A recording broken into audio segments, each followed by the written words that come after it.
Hello everybody, I'm going to do a quick intro to Google Classroom.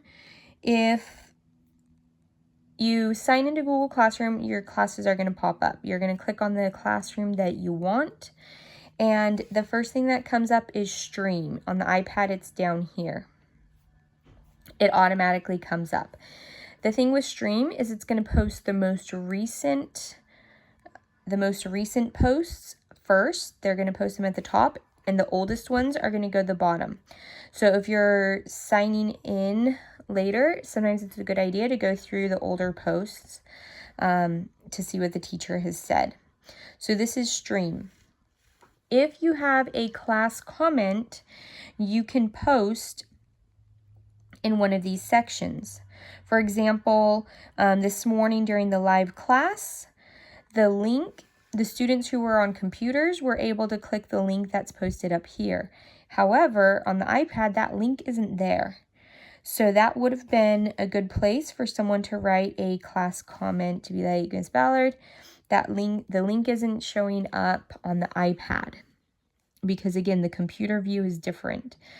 So a student brought that to my attention within the meeting chat, and so I was able to repost the attached link.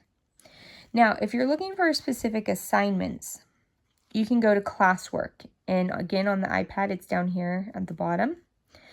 And the classwork, again, usually it automatically posts the most recent post first, unless a topic has been selected.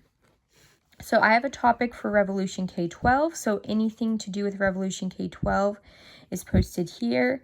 If it's a bookmark icon, it is it's information, it's a material. So in these case, these are some videos, how to create a Revolution K-12 account, and then the update. So if you've already created an account, you click on that, you read the update, and then watch the video if you need to. If you have, this is the teacher view, so I'm not going to click on it just to kind of protect some privacy. But if you had a private comment that didn't necessarily apply to the whole class, just to you and your work, you would click on the assignment and then add private comment. I have an attendance section, so this is where you're going to find the attendance link. This is the same link for both summer school classes.